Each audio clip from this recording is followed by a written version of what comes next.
Hi, I'm Marlene. My parents used to say I was the strong one, the one who didn't need help, who could figure it out on her own. But then, they bought my brother a franchise. With money they told me didn't exist when I asked for a chance. They even used my name to open accounts, behind my back. And when I said no, they made sure the world knew I was the ungrateful daughter. But what hurts more than betrayal is realizing it wasn't a one-time thing. What if your family spent years quietly rewriting your story until you didn't recognize yourself in it anymore? Would you speak up or keep pretending it was love? I was sitting in my parents' living room, sunlight falling in from the half-closed blinds like it always had. Soft, scattered, making everything feel deceptively peaceful. I had rehearsed what I wanted to say at least 50 times on the drive over, but nothing prepared me for how quickly my voice would feel useless once I was there. I've been working on a proposal for a boutique consulting firm, I began, keeping my tone measured. Small business clients, mid-market strategy, something I know I can make work. I just need help with the startup costs, not a loan, a backing. My mother didn't even look up from the rim of her coffee mug. "You're strong, Marlene," she said with that kind of smile that stretches but doesn't warm. "You don't need us for this. You've always figured it out. Your brother, he's different. He needs structure, support. You need to learn the hard way." The words didn't surprise me. Not really. But they still landed like they were aimed. Velma had said variations of that sentence since I was 12. The version where the hard way was character building, as if hardship were some twisted rite of passage handed down to daughters so they'd stop asking. I glanced at my father, Gideon, sitting across the room with his newspaper halfway folded in his lap. He didn't say anything. He never did in these moments. His silence was as consistent as the ticking clock on the wall behind him. The longer I sat there, the more invisible I felt, not dismissed, disregarded. They hadn't even asked to see the proposal. By the time I stepped out to the porch, my chest was tight, like my ribs had forgotten how to move. I rested my hand on the railing, took in the same street I grew up on, and just like that, the past found its way back. It was summer. I was 10. The driveway had been burning hot under my bare feet as I watched Dorian unwrap the red bike we had both asked for. I had begged. For weeks. We both needed a way to get to school, but I was told girls should walk. That bikes were for boys who'd grow into men who'd need to learn mobility and independence. I would, Velma assured me, one day marry someone who had a car. So what was the point? That afternoon, I walked behind Dorian as he sped off down the road with a grin so wide it nearly wrapped around his head. He didn't even look back. I walked for the next 3 years. That bike sat in the garage most days after the first month. Flat tire, broken chain, whatever excuse it needed to turn into rust. Just like the promises they made. To be fair, to treat us equally, to care. Back in the present, I stepped into the kitchen to rinse a glass. The sun had shifted, casting shadows through the trees outside. Gideon was still in his chair, flipping through another page of the paper like nothing in the last hour meant anything at all. "So?" I asked, not bothering to soften my voice. "Dorian screwed up again?" He nodded without looking at me. "It's harder for him, Marlene. He wasn't built for the hard way like you were." That's what they always said when he failed, that he needed grace, that life had been unfair to him, that he hadn't been ready. But me? I'd been born ready, apparently. I didn't respond. I didn't argue. I just rinsed the glass slowly and placed it on the drying rack, like that conversation hadn't just confirmed everything I'd feared for years. It was never about fairness. It was about where they thought the value lived, and it had never lived in me. Later that night, I sat in my car, parked in the driveway for longer than I needed to. Engine off, hands on the steering wheel, breathing in and out like I was trying to prove to myself that I still had control. I wasn't crying. I wasn't angry. I was done. This wasn't the first time they chose him, but it would be the last time I let them make me believe that wasn't a choice. Some people grow up learning how to belong. Others, like me, learn how to disappear without ever leaving the room. The irony? That red bike never went anywhere. Just like their hope that I'd eventually fall in line stayed exactly where they left it, sitting in the garage, collecting dust. The sound of my turn signal echoed in the quiet cabin of my car as I merged onto the freeway. I wasn't sure where I was headed. Home, probably. But I wasn't in a rush to get there. Not after the conversation that had just gutted whatever scraps of expectation I had left for my parents. I pulled into a gas station to grab something cold.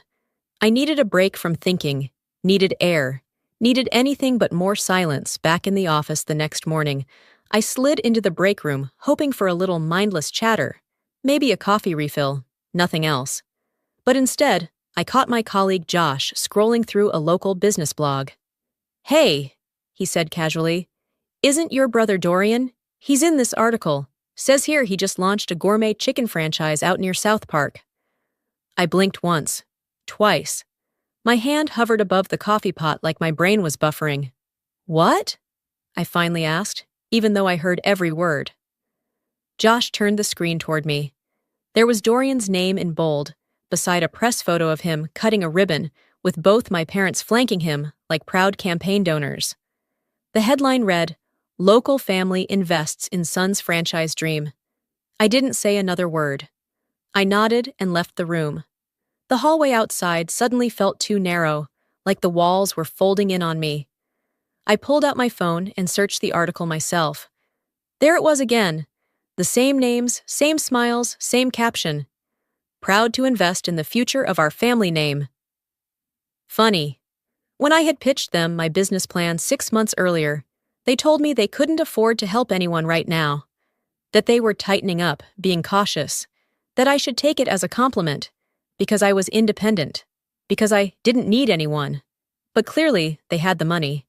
And clearly, they had a favorite. The anger didn't come all at once. It trickled in slowly, like a faucet you don't realize is leaking until it soaks the floor beneath you.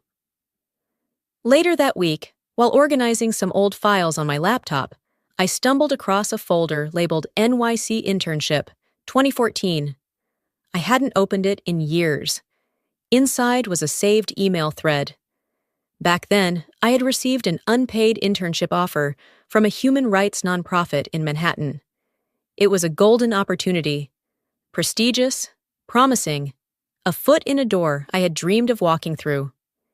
I had emailed Mom that night asking for $1,500, just enough to cover the deposit on a sublet and train fare. Not a gift, just a hand to steady me. She replied the next morning, "If you can't make it on your own, maybe you're not ready.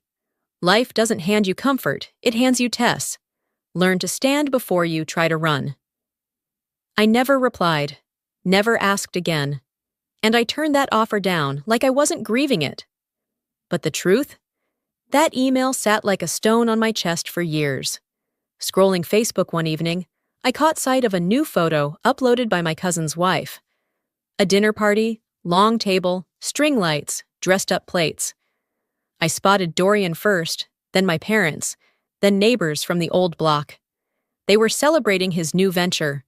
There was a caption, "A night to honor Dorian's next big step. Couldn't be prouder of this family." My name wasn't in any tag. I hadn't been invited, hadn't even been told it was happening.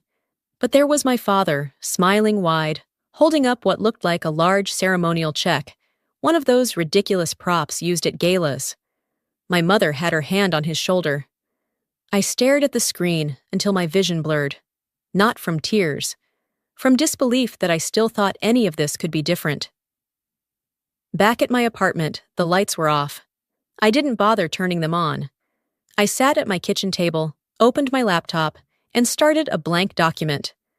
My fingers hovered over the keys for a moment. Then I typed, "They told me no," not because they couldn't, but because they didn't want to. I minimized the document and pulled up the email from Mom, the one where she told me to figure it out. I took a screenshot, then another of the article, then one of the Facebook photo. I created a new folder on my desktop, Receipts. I wasn't planning to do anything with them, not yet. But the story was changing, and I needed to remember what was real. See, This wasn't a misunderstanding. This wasn't poor communication or differing values. This was strategic. It was premeditated, practiced, passed down like a family recipe no one ever questioned, and I wasn't going to forget it. I didn't open the folder again after that night. Didn't need to. The images were burned in. The check, the headline, the look on my father's face like he had just passed down a legacy.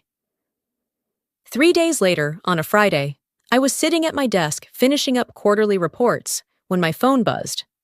Voicemail from Velma. Her tone was clipped, not cold, just businesslike, the way she always sounded when she was about to say something manipulative and pretend it was affection.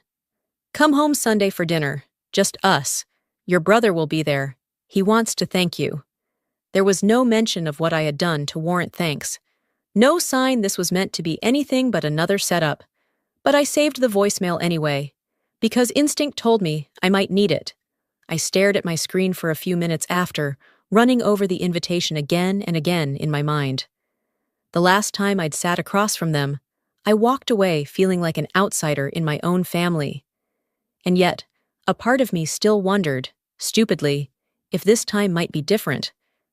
I didn't believe it, but I needed to see it play out, if only to stop myself from imagining any alternate ending.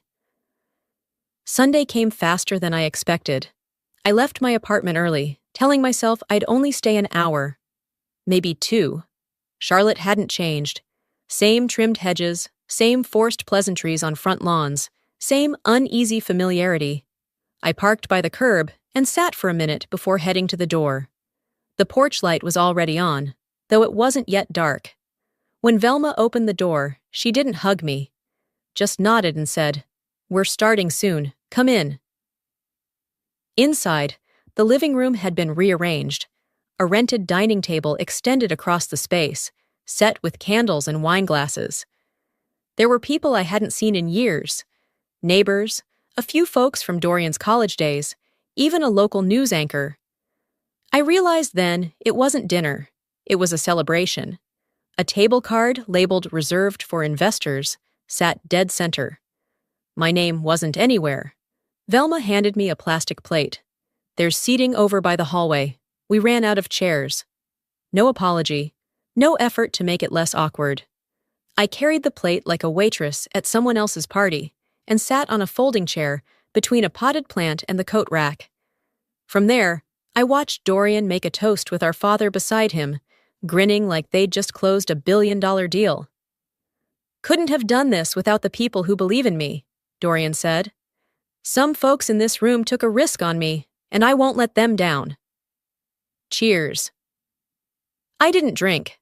After dessert and a slideshow of his entrepreneurial journey, people started mingling.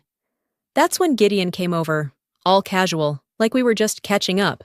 "You have a minute?" he asked, already turning toward the kitchen. I followed, mostly to get away from the noise. He waited until the door closed behind us before he said it. "There's something we need to talk about. It's not about tonight. It's about what comes next." Here it was. Dorian's had some unexpected issues with the accounting side of the business, he continued, eyes avoiding mine. "Nothing catastrophic, just a bump. The bank wants a secondary signer to restructure the franchise loan. It's a technicality, you just need to use my credit," I finished. He gave a helpless laugh. "You've got excellent credit, Marlene. You've always been stable. This is just helping your brother clear a hurdle."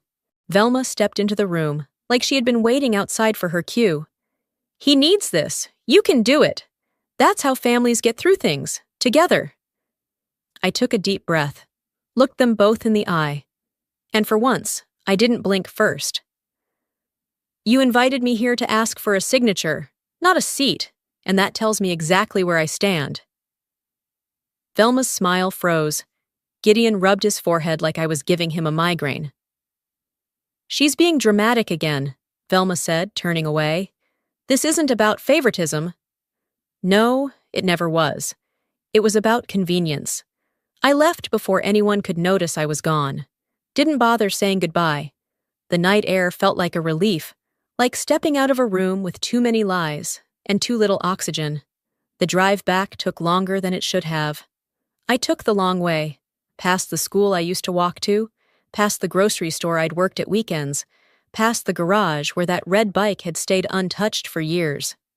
No music, just the wind and the hum of the tires. I didn't feel hurt. I felt clarity. They hadn't changed. I had just finally stopped translating their actions into something softer. I wasn't going to argue anymore. I wasn't going to beg them to see me. They made it clear. They fed him steak and poured wine for his future. I brought my own water and left with my dignity. I slept hard that night. Not the peaceful kind, but the kind your body forces when it's exhausted from staying polite too long. I didn't dream, and when I woke up, the sunlight was already pouring in. My phone had 5 missed calls. 3 were from Velma, 1 from my father. The last was unknown, probably her calling from the landline for emphasis. I let them go to voicemail. The first one was short and sweet. "We love you, Marlene. Just think about it, okay?" The second one had more bite. "If you're going to throw away everything we built as a family, that's on you." And the last? It stung in the way only Velma could manage. "You've always had a problem thinking you're better than us. Maybe that's the real issue." I played them once, saved them, then tossed the phone across the couch. I didn't need more of the same. What I needed was a reminder of why I had said no in the first place. I went to the hallway closet, pulled out a box I hadn't touched since moving. Inside was the notebook, old, soft at the corners, full of coffee stains and hopes that didn't make it past senior year. I flipped through pages filled with late-night ideas, sticky notes with questions I never asked anyone, graphs drawn in pencil that had faded but not disappeared. Then I found it. Family-owned hospitality model. My name in the top corner. Date: March 14th, 2015. The outline, the projections, the brand identity work I'd done between bartending shifts and econ exams. The same model Dorian was now bragging about on a podcast I hadn't even known existed until last night. I'd been at a networking mixer when I overheard it. Some guy in a blazer talking too loudly to impress the woman beside him had pulled up a clip on his phone. "My franchise is based on a model I built from scratch, targeting family-centric loyalty," Dorian said through the phone speaker. My stomach didn't drop. My chest didn't tighten. That would have been too generous. Instead, I felt cold. Not surprised, just confirmed. Word for word. He didn't even change the tagline. I watched them all laugh at his entrepreneurial spirit. None of them knew they were praising something stolen. Worse, I didn't even think he knew it was mine. That's how deep the dismissal went. They hadn't just taken my work. They'd passed it off as his because, in their eyes, I didn't own it in the first place. That night, I poured a glass of water, set it on my desk, and called my father. He picked up after 2 rings. "Mar," he said, like nothing had happened. "You okay?" "No," I replied, "but I'm getting there. Did you read the cover page before you gave him that business model?" He paused. "Too long." He needed something to pitch with. You were already stable. He wasn't. We just wanted to give him a chance." "You gave him my chance," I said, calm but exact.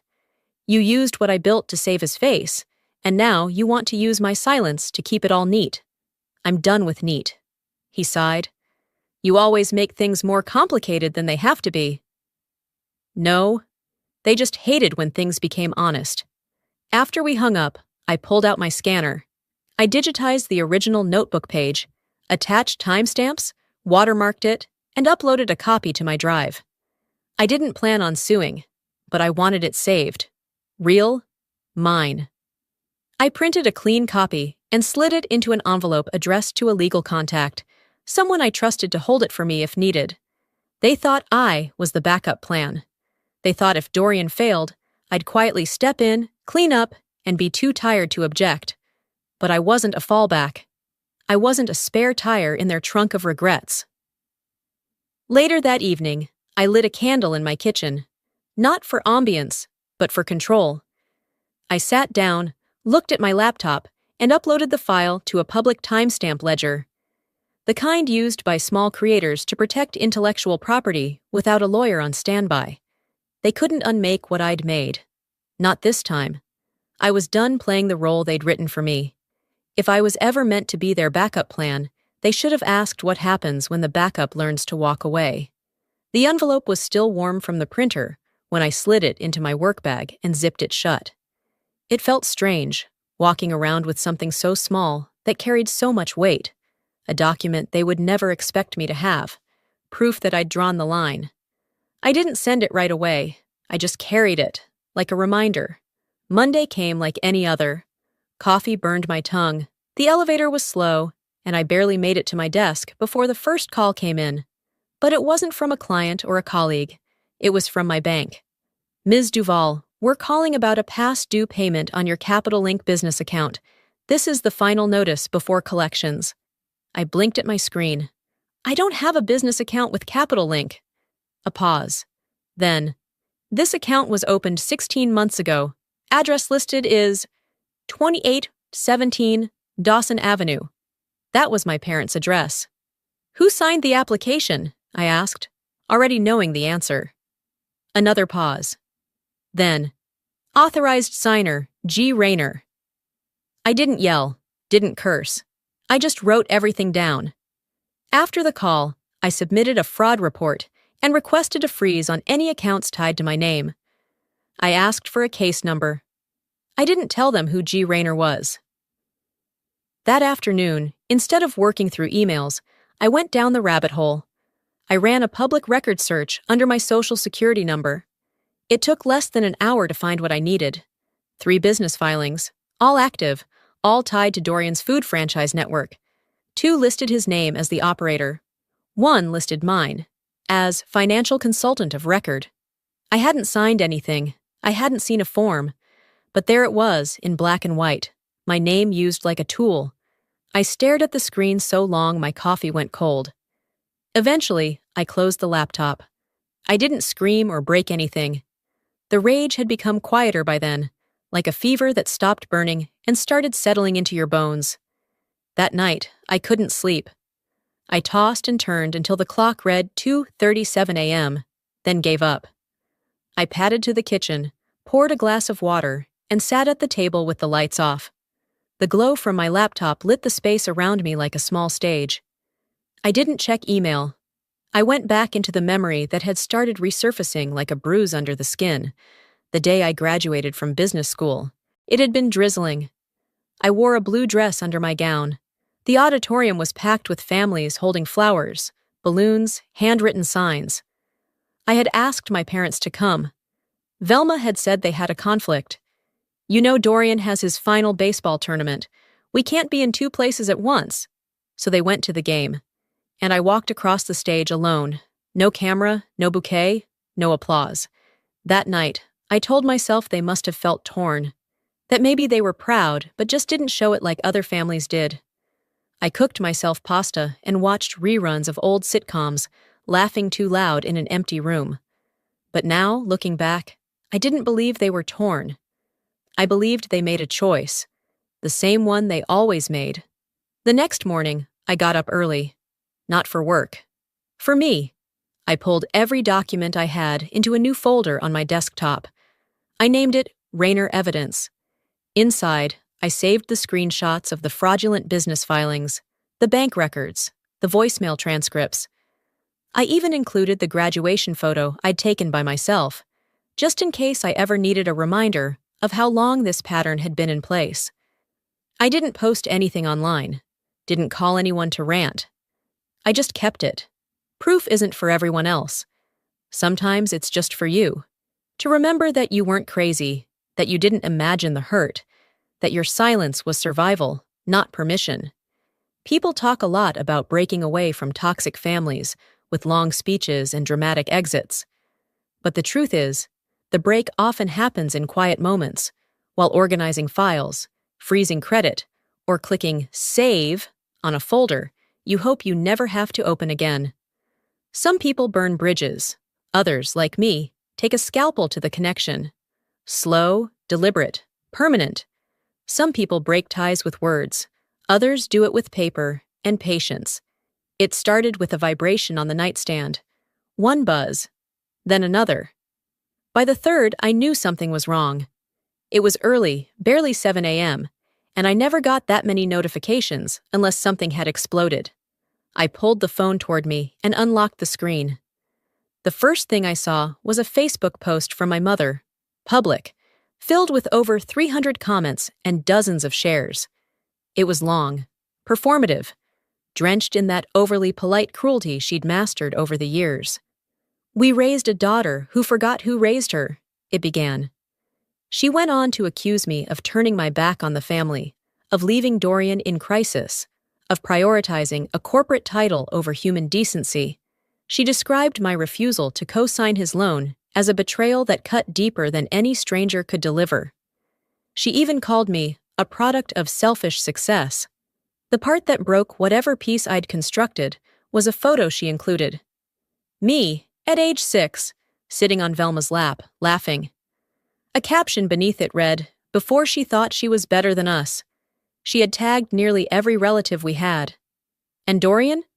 He liked the post. I didn't respond. I didn't comment. I didn't text anyone. I took screenshots of every word. Not because I was planning to fight fire with fire, but because I had learned, finally, that truth needed records. By the time I arrived at work that morning, my hands were steady, but my chest was hollow.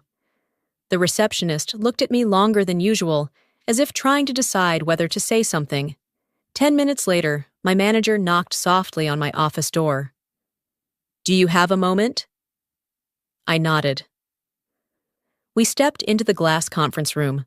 She closed the door behind us and gave me the kind of smile people use when they're about to talk around the real issue. "There's something we need to address. A client, Crescendo Capital, has asked to be reassigned to another consultant." I kept my face neutral. "They cited concerns about public image, something about a personal family matter going viral." I blinked once. "Okay." "I'm not taking you off any accounts," she added quickly, "but I need you to manage this quietly. No posts, no statements, just handle it." "I understand."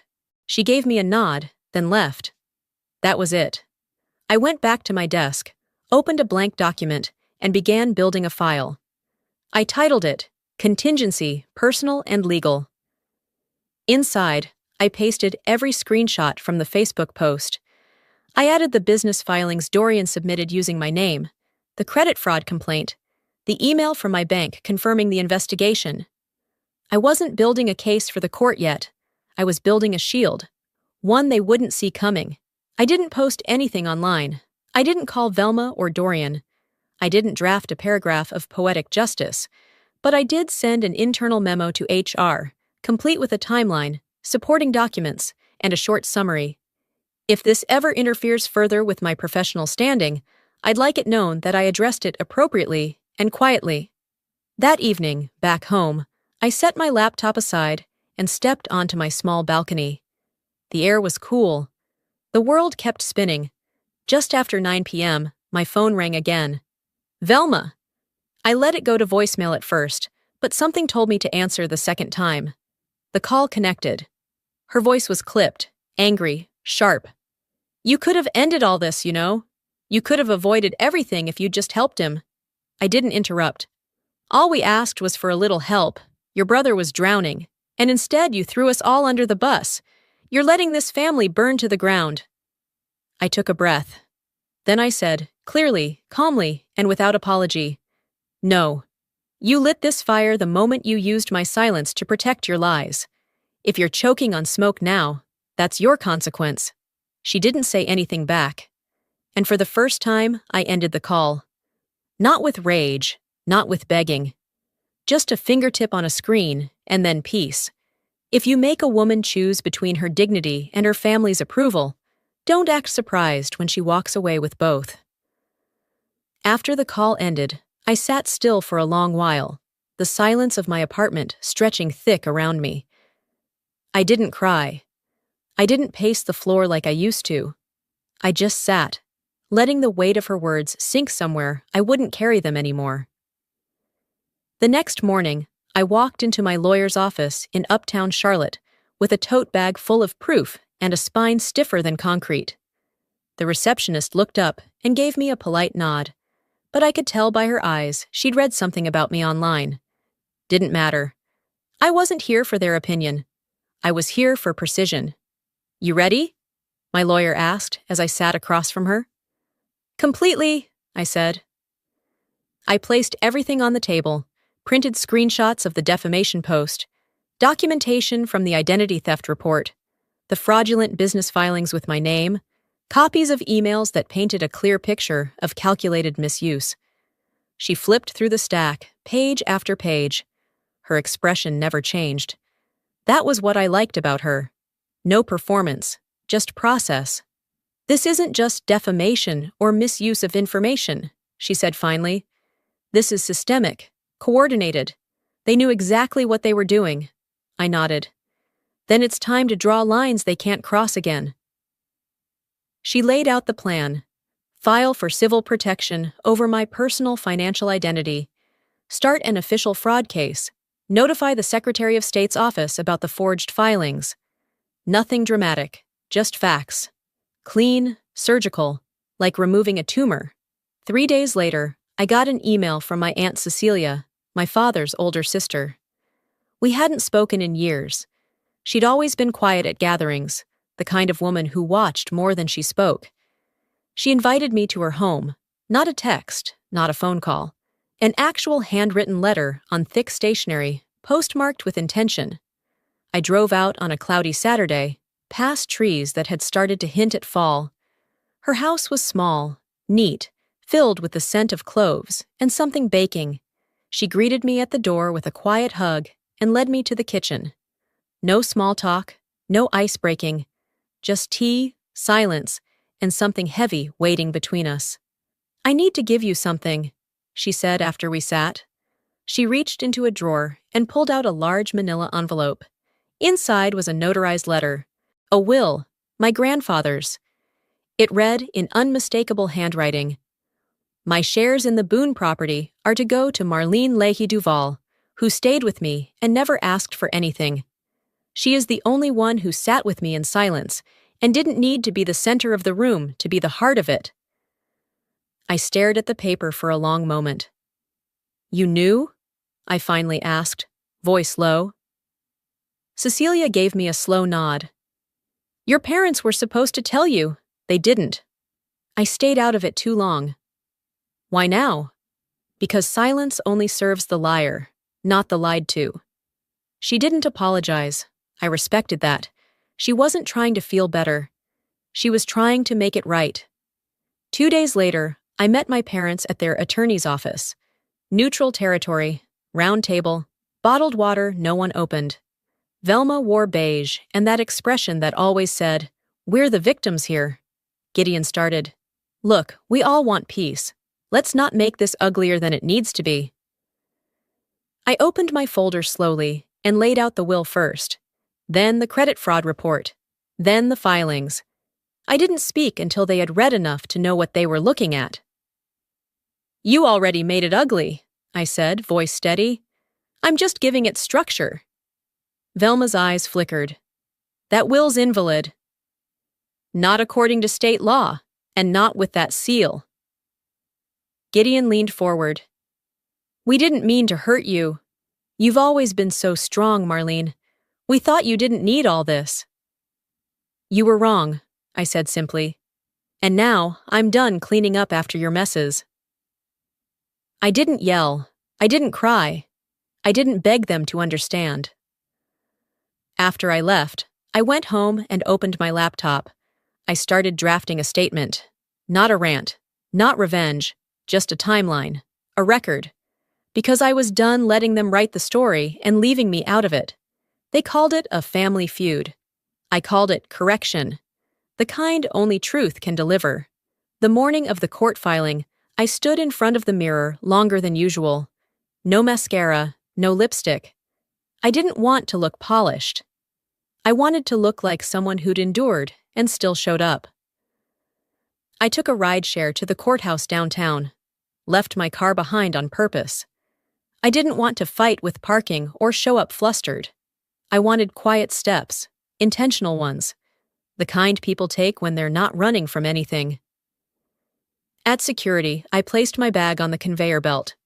The metal detector beeped, twice. The guard waved it off like he knew, like he'd seen enough women walking in with fire in their veins. Upstairs, courtroom 3 was half empty. No cameras, no reporters. Just a judge, a clerk, and a few rows of chairs, 2 of which held Velma and Gideon, both dressed like they were attending a retirement brunch. I didn't greet them. I sat alone, second row. When my name was called, I stepped forward. The filing wasn't dramatic, no gavel slamming, just paperwork. A request for severance of liability, my name formally removed from any future legal connection to the family trust, the business Dorian attached me to, and all linked corporate accounts. The judge reviewed the documents without much expression, then simply said, "Motion granted." That was it. No confetti, no apologies, just a stamp, a seal, a break. As I turned to leave, I passed by Velma and Gideon. They didn't move. They didn't speak, just stared like I'd stepped out of a mold they never imagined breaking. Outside, I pulled in a deep breath and let it out slow. It was freedom without fireworks, the kind that makes space where shame used to live. 2 weeks later, I sat in a small podcast studio in Denver. I didn't promote it. I didn't ask anyone to listen. But when Elena Matisse, the host, invited me to speak about what happens when loyalty becomes a leash, I agreed. We didn't prep much. I didn't bring notes. She asked gentle questions, and I answered, clearly, without drama, without trying to make anyone the villain. I spoke about the internship I gave up, about the bike that never got ridden, about the invisible line between support and control, and how easy it is for families to blur it. I told her, they didn't just overlook me, they used me, quietly, because they thought I'd never say anything loud enough for the world to hear. She leaned forward slightly, nodded once, and whispered, "And now?" I looked straight ahead. Now I speak. The episode went live 3 days later. By the end of the week, someone reposted screenshots of Velma's Facebook post. Yes, the one accusing me of being heartless, alongside a clip of me talking about being manipulated into silence. I didn't do it. I didn't have to. The internet did what it does. A ripple became a wave. People commented, debated, shared their own stories. Someone from Dorian's investor group backed out. Another delayed their next payment. My parents never issued a statement, but they shut down the franchise's website for maintenance. The Yelp page quietly disappeared. I didn't gloat, didn't celebrate. I worked. I cooked dinner. I walked my dog in the evenings. Until one night, around 6:45, I got a voicemail. It was my father. No shouting, no defense, just tired words. "We didn't know you felt all of that. We're sorry you saw us that way." That way. Like my experience was a perspective. Optional, subjective, inconvenient. I didn't call back, but I didn't delete it either. It stayed on my phone. Like a scar you no longer cover up, but you don't press either. Later that evening, I sat on my small balcony, Denver sky bleeding from gold to lavender. My dog curled beside me, snoring softly, chest rising and falling like everything in him was unbothered. I watched the horizon shift and thought about how much I had tried to earn love from people who only offered it conditionally. I hadn't left my family. I had left the version of me they felt entitled to control, and I wasn't going back to her. By the time October settled into Denver like a soft coat, my life had thinned out in the most beautiful way. I wasn't trying to explain myself anymore. I wasn't drafting statements or gathering documents. My silence was no longer a defense. It was just peace. I woke up to the sound of birds near the window, the kind you only hear if you've stopped filling your mornings with noise. I walked my dog through the neighborhood park, a mug of coffee in hand, wrapped in an old hoodie. I passed a couple whispering harshly near a bench, their frustration familiar, but no longer mine. A boy rode past us on a bike too big for him. He wobbled, laughed at himself, and kept going. Something in that made me smile. I didn't check emails. I didn't think about whether anyone from back home was watching.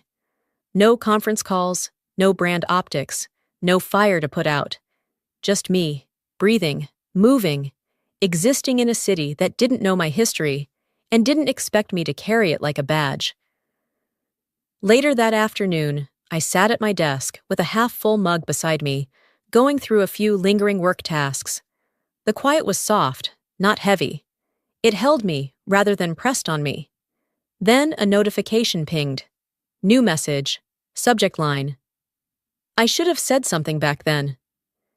It was from my uncle, Ronald Fain, my father's younger brother. I clicked, expecting a forwarded joke or some awkward small talk. But it was 3 paragraphs of truth. He wrote that he had known for years that I was left off the trust, that he'd seen my name missing from the filings, the dinners, the plans. He said he thought about speaking up once, but didn't want to get in the middle of family decisions, and that he regretted staying silent. I know it's late, and maybe it doesn't count for much, but I see what you did, and I'm proud of you, Marlene. I didn't reply. But I read it 3 times, and I didn't delete it. That evening, I stopped by the grocery store to pick up a few things for dinner.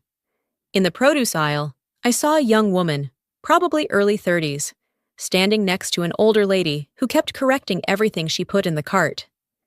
"Do you really need all that pasta? You're always going overboard with cheese." Every word was just soft enough to pass as concern, just sharp enough to make your spine shrink. I saw the woman's face, trying to smile, trying to not react, trying to keep the peace that never really belonged to her. For a moment, I almost said something. I almost reached across that invisible line and said, "You don't owe her silence."